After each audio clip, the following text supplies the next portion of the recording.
Quero incentivar você a aprender a esperar, a dar um tempo para examinar o próprio coração e refletir com calma sobre o que realmente deseja e sobre o que Deus quer que você faça, antes de agir por impulso ou pura emoção. Hoje quero falar sobre algo de que todos nós precisamos: estabilidade emocional. Há cerca de 55 anos, quando Dave e eu nos casamos, eu era extremamente instável emocionalmente. Isso tinha raízes profundas. Fui abusada sexualmente pelo meu pai e sofri muitos maus tratos na infância. Cresci sem um bom exemplo, sem referência saudável.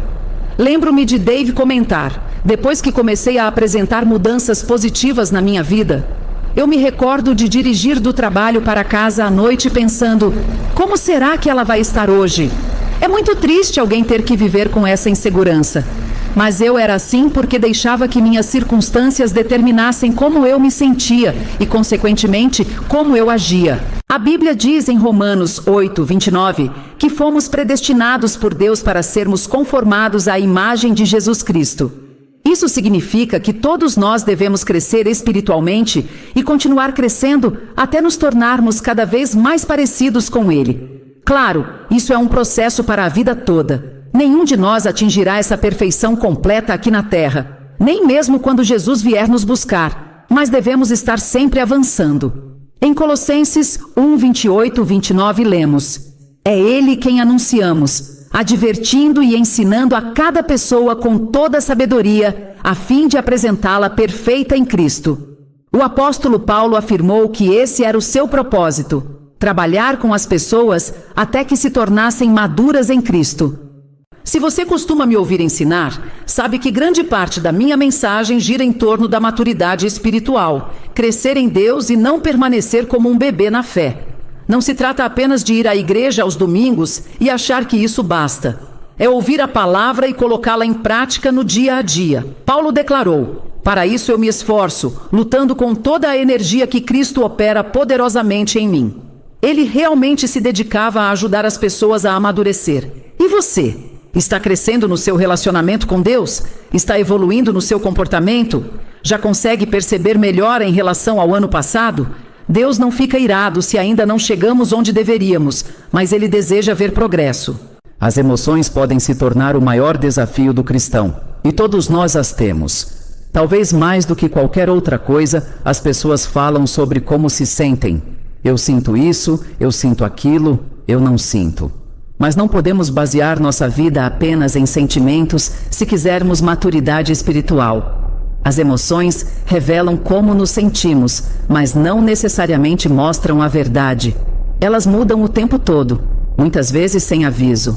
Eu costumo chamar isso de sentimentos inconstantes. Podemos dormir de um jeito e acordar completamente diferentes. Às vezes mudam de um dia para o outro, outras vezes de uma hora para outra. Eu dizia esta semana que nossos corpos são curiosos. Na terça-feira acordei me sentindo ótima e fui produtiva o dia inteiro. Na quarta, levantei e simplesmente não consegui render. Não estava doente, mas não estava bem. Hoje acordei me sentindo ótima outra vez. É difícil entender essas oscilações, mas precisamos aprender a lidar com elas. Quantas vezes já vimos algo, sentimos vontade de comprar e agimos na hora, mesmo sem poder pagar ou sem realmente precisar? E 2 dias depois pensamos: por que eu comprei isso? É por isso que precisamos aprender a pausar, refletir e não deixar que as emoções governem nossas decisões. Maturidade espiritual inclui estabilidade emocional, e isso se desenvolve quando escolhemos agir pela verdade da palavra, e não apenas pelo que estamos sentindo no momento. Eu gostaria de não ter comprado. É péssimo quando você adquire algo por impulso, assume parcelas por 5 anos e nem sequer parou para refletir antes. Por isso eu sempre digo: deixe a emoção baixar e só então tome a decisão. Vou contar uma história que costumo compartilhar porque ilustra bem esse princípio. Cerca de 35 anos atrás, nós não tínhamos muito dinheiro. Eu havia trabalhado e economizado até juntar $275, e naquela época, aquilo era uma verdadeira fortuna para mim. Eu queria muito um relógio de boa qualidade, porque quando usava bijuterias ou metais inferiores, meu braço ficava verde. Então eu pensava: preciso de algo bom. Um dia estávamos no shopping e eu nem tinha planejado comprar o relógio. Achava que não tinha dinheiro suficiente. Mas entramos em uma joalheria e lá estava um relógio lindíssimo. E você sabe, algo pode ser muito bonito sem necessariamente ter qualidade. Ele tinha pedrinhas brilhantes, chamativas, era banhado a ouro, mas esse tipo de banho pode desgastar com o tempo. Mesmo assim, experimentei e adorei. E os vendedores sabem exatamente como mexer com nossas emoções. Ele disse: se você levar hoje, eu faço 10% de desconto, mas só vale agora. É sempre assim, tem que decidir na hora. Eu fiquei muito tentada, mas aquele relógio consumiria praticamente todo o meu dinheiro. Digamos que custasse cerca de $60 com imposto. Ainda assim, representava quase tudo que eu tinha guardado. Só que naquela época, eu já estava aprendendo sobre estabilidade emocional. Já ensinava que devemos esperar a emoção passar antes de decidir. Então respondi ao vendedor: vou pensar um pouco. Se eu quiser, volto. E saí andando pelo shopping, refletindo: será que eu realmente quero gastar meu dinheiro nisso? Enquanto caminhava, passei por uma loja e vi um terninho na vitrine. Era roxo, com listras pretas, bem acinturado, com um babado lindo. Eu amei na hora. E Dave não ajudou em nada. Ele disse: é perfeito. Ficou lindo em você. Você precisa comprar. Entrei para experimentar. Ficou realmente maravilhoso. O problema? Havia duas cores, roxo e vermelho. Eu fico bem com as duas. Mas qualquer uma delas custaria quase todo o meu dinheiro. Agora eu tinha um dilema. Não podia comprar o relógio e o terninho. Precisava escolher. Então disse novamente ao vendedor: vou dar mais uma volta e decidir. Preste atenção nisso. Alguns de vocês precisam começar a dar uma volta antes de comprar algo. Precisam ir para casa e pensar. É impressionante como algo parece indispensável no dia em que vemos, mas no dia seguinte já não parece tão importante assim. Enquanto eu caminhava pensando, terno ou relógio, cheguei a uma conclusão diferente. Mais do que eu queria aquele relógio ou aquela roupa, eu não queria ficar sem dinheiro. Eu queria ter recursos disponíveis.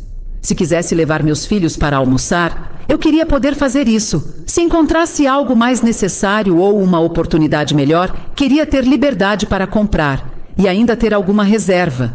Então fui para casa e não comprei nenhum dos dois. E sabe de uma coisa? Quando você escolhe obedecer a Deus e agir com sabedoria, Ele honra isso. Algumas semanas depois, meu marido pegou o dinheiro que ele havia guardado. Naquela época, Dave havia conseguido economizar ainda mais do que eu. Cada um de nós recebia uma pequena mesada. E sabe o que ele fez? Comprou para mim o relógio e os 2 terninhos. E eu continuei com o meu dinheiro guardado. É assim que se vive. Eu esperei e Deus me abençoou. Por isso quero incentivar você a aprender a esperar. Dê tempo a si mesmo para examinar o coração, refletir sobre o que realmente deseja e, principalmente, buscar o que Deus quer que você faça antes de agir movido apenas pela emoção. Em Hebreus 5:12, Paulo repreende os cristãos dizendo que naquela altura eles já deveriam ser mestres, mas ainda precisavam que alguém lhes ensinasse novamente os princípios básicos da palavra de Deus. Ou seja, continuavam ouvindo as mesmas verdades repetidas vezes, porque elas ainda não estavam funcionando na prática da vida deles. Não importa quantas vezes escutemos algo, se aquilo ainda não está sendo vivido, precisamos ouvir de novo. Paulo disse que eles ainda precisavam de leite, não de alimento sólido. O que isso significa? Um bebê começa alimentando-se apenas de leite, porque é tudo o que seu organismo consegue processar. Depois, aos poucos, introduzimos papinhas, alimentos amassados, até que ele esteja pronto para comida mais consistente. Com a palavra de Deus acontece algo semelhante. Posso pregar mensagens leves, o que eu chamo de mensagens de leite ou até de sobremesa.